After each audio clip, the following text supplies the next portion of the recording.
नमस्कार दोस्तों, स्वागत है मेरे YouTube channel Goodwin Kumar official में। फ्रेंड्स, आज हम इंजन के बारे में जानेंगे। इंजन क्या है, किसे कहते हैं, ये कितने प्रकार के होते हैं और इनके फंक्शंस क्या क्या होते हैं। तो चलिए हम स्टार्ट करते हैं।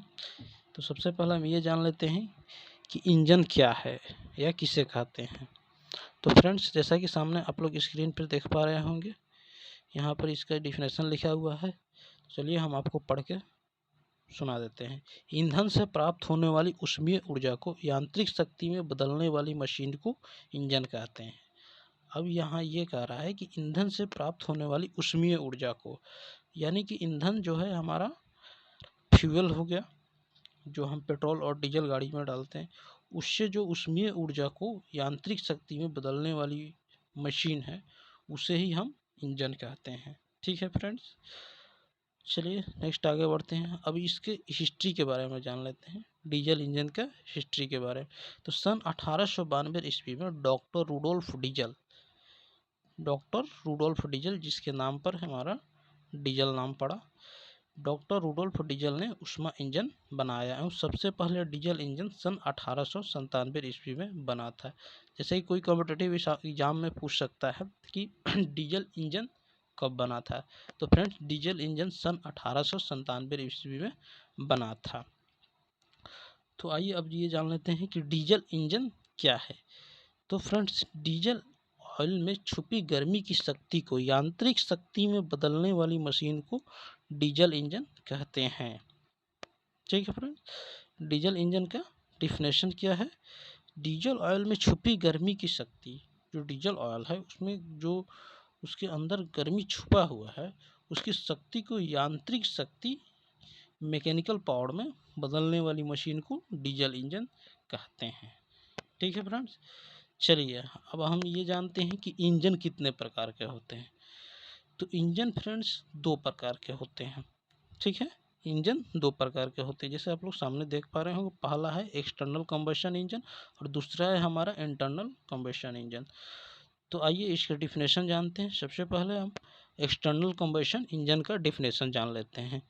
तो एक्सटर्नल कंबशन इंजन वह इंजन जिसमें ईंधन को सिलेंडर के बाहर जलाया जाता है। वह इंजन जिसमें ईंधन को सिलेंडर के बाहर जलाया जाता है, उसे हम एक्सटर्नल कंबशन इंजन कहते हैं। जैसे हमारा स्टीम इंजन, तो स्टीम इंजन क्या है, इसमें ईंधन को हम क्या करते हैं, सिलेंडर के बाहर जलाते हैं। ठीक है फ्रेंड्स, और इसे ही हम एक्सटर्नल कंबशन इंजन कहते हैं। उसके बाद दूसरा है हमारा इंटरनल कंबशन इंजन। अब इंटरनल कंबशन इंजन किसे कहते हैं, वह इंजन जिसमें ईंधन को सिलेंडर के अंदर जलाया जाता है। ठीक है फ्रेंड्स, तो इससे नाम से ही पता चलता है कि इंटरनल यानी कि अंदरूनी, तो अंदर की तरफ जो हम ईंधन के सिलेंडर को अंदर जलाया जाता है, जैसे पेट्रोल हुआ, डीजल हुआ, उसे हम इंटरनल कंबशन इंजन कहते हैं। ठीक है फ्रेंड्स, आइए जानते हैं इंटरनल कंबशन इंजन कितने प्रकार के होते हैं। तो इंटरनल कंबशन इंजन फ्रेंड्स दो प्रकार के होते हैं। पहला हमारा स्पार्क इग्निशन इंजन है, दूसरा हमारा कंप्रेशन इग्निशन इंजन है। तो आइए इसकी डिफिनेशन जान लेते हैं। स्पार्क इग्निशन इंजन क्या, स्पार्क इग्निशन इंजन किसे कहते हैं, वह इंजन जिनमें ईंधन को बाहरी साधनों से चिंगारी उत्पन्न करके जलाया जाता है। वह इंजन जिनमें ईंधन को बाहरी साधनों से, मतलब बाहर के जो भी साधन है उसके हमारी चिंगारी उत्पन्न करके जलाया जाता है, उसे हम स्पार्क इग्निशन इंजन कहते हैं। एग्जाम्पल के लिए जैसे पेट्रोल इंजन, ठीक है ना, तो इस क्या है, पेट्रोल इंजन ये बाहरी साधन है, इसी में हम चिंगारी उत्पन्न करके इसको जलाते हैं। ठीक है ना, तो इसे हम स्पार्क इग्निशन इंजन कहते हैं। दूसरा है हमारा कंप्रेशन इग्निशन इंजन। तो कंप्रेशन इग्निशन इंजन किसे कहते हैं फ्रेंड्स, वह इंजन जिनमें सिलेंडर में हवा भरकर उसे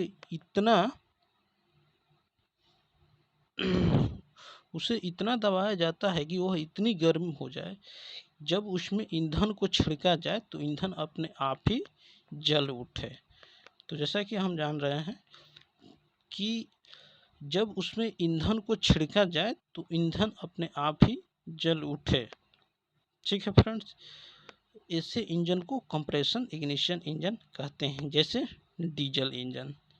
ठीक है फ्रेंड्स, तो इसे ही हम कंप्रेशन इग्निशन इग्निशन इंजन कहते हैं।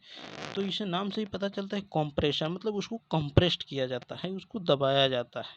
ठीक है फ्रेंड, और इतना दबाया जाता है कि उसमें ईंधन को छिड़का जाए तो ईंधन अपने आप ही जल उठे। तो इसे ही हम कंप्रेशन इग्निशन इंजन कहते हैं। अब आइए जान लेते हैं डीजल इंजन के कार्य सिद्धांत का। तो डीजल इंजन के कार्य सिद्धांत क्या है फ्रेंड्स, जैसा कि आप लोग सामने देख पा रहे होंगे, डीजल इंजन कंप्रेशन इग्निशन के सिद्धांत पर कार्य करता है। जो हमारा डीजल इंजन है वो कंप्रेशन इग्निशन के सिद्धांत पर कार्य करता है। डीजल इंजन में शक्ति उत्पन्न करने के लिए 4 क्रियाओं का होना आवश्यक है। पहला हमारा सक्शन होता है, दूसरा कंप्रेशन होता है, तीसरा पावर होता है, चौथा हमारा एग्जॉस्ट होता है। ठीक है फ्रेंड्स, तो आइए हम जान लेते हैं साइकिल में क्या होता है। सक्शन, कंप्रेशन, पावर और एग्जॉस्ट, इन 4 क्रियाओं को पूरा होने को एक साइकिल कहते हैं। ठीक है फ्रेंड, सक्शन मतलब कि जो हवा को क्या करता है, खींचता है अपने तरफ, ठीक है ना, संक करता है। उसके बाद कंप्रेशन मतलब कि जो दबाता है, कंप्रेस्ड करता है। पावर और एग्जॉस्ट, इन 4 क्रियाओं के पूरा होने को हम साइकिल कहते हैं। ठीक है फ्रेंड्स, अब आइए हम जान लेते हैं टीडीसी और बीडीसी। टीडीसी क्या है, बीडीसी क्या है। तो टीडीसी क्या है, पिस्टन की वह उच्चतम ऊपरी सीमा जहां से पिस्टन वापस नीचे की ओर आना शुरू हो जाता है, उसे टीडीसी कहते हैं। मतलब कि पिस्टन की वह उच्चतम ऊपरी सीमा जहां से पिस्टन वापस नीचे की ओर आना शुरू हो जाता है। जैसा कि सामने यहाँ पर ये हमारा एक पिस्टन है, यहाँ पे पिस्टन लगा, अब ये ऊपर से, ठीक है फ्रेंड्स, नीचे की तरफ आ रहा है। तो ये हमारा जो पॉइंट है इसी को हम क्या बोलते हैं, टीडीसी बोलेंगे। ठीक है फ्रेंड, ठीक है ना, ऊपर से नीचे की तरफ। और ये नीचे से ऊपर की तरफ अगर जाए, अगर ये नीचे से ऊपर की तरफ जाए तो इससे हम क्या बोलेंगे, हम बीडीसी बोलेंगे। ठीक है फ्रेंड, बॉटम डेड सेंटर, ठीक है ना, पिस्टन की वह निम्नतम निचली स्थिति जहाँ से पिस्टन ऊपर जाना शुरू हो जाता है, उसे हम बीडीसी कहते हैं। ठीक है फ्रेंड्स, तो आइए अब हम जानते हैं स्ट्रोक के बारे में। स्ट्रोक पिस्टन के टीडीसी से बीडीसी तक या बीडीसी से टीडीसी तक जाने को एक स्ट्रोक कहते हैं। ठीक है फ्रेंड्स, टीडीसी से बीडीसी और बीडीसी को टीडीसी तक जाने की प्रक्रिया को हम स्ट्रोक कहते हैं। जैसा कि मान लीजिए कि ये हमारा पिस्टन है ना, अब ये एक बार ऊपर से नीचे की तरफ और नीचे से ऊपर की तरफ जा रहा है, तो इसको एक बार अगर ये रोटेशन कर रहा है तो इसको हम क्या बोलेंगे, स्ट्रोक बोलेंगे, स्ट्रोक बोलते हैं। ठीक है फ्रेंड, तो इसे ही हम स्ट्रोक कहते हैं। ये उसके बाद जानते हैं कंप्रेशन रेशियो। कंप्रेशन रेशियो किसे कहते हैं। ठीक है फ्रेंड्स, कंप्रेशन रेशियो सिलेंडर के संपूर्ण आयतन और उसके द्वारा अधिकतम दबाए हुए आयतन के अनुपात को कंप्रेशन रेशियो कहते हैं।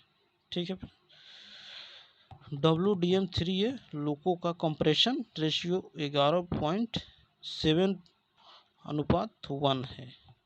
ठीक है फ्रेंड, जो WDM3A लोको का कंप्रेशन रेशियो है, ये हमारा लोकोमोटिव इंजन का रेशियो यहाँ पर ये बता रहा है। ठीक है फ्रेंड, तो अगर आप लोको पायलट में हैं तो ये आप समझ सकते हैं, वैसे आपके लिए ये नहीं है। ठीक है ना, ये उसका कंप्रेशन रेशियो है लोकोमोटिव इंजन का। ठीक है फ्रेंड्स, तो वीडियो देखने के लिए धन्यवाद।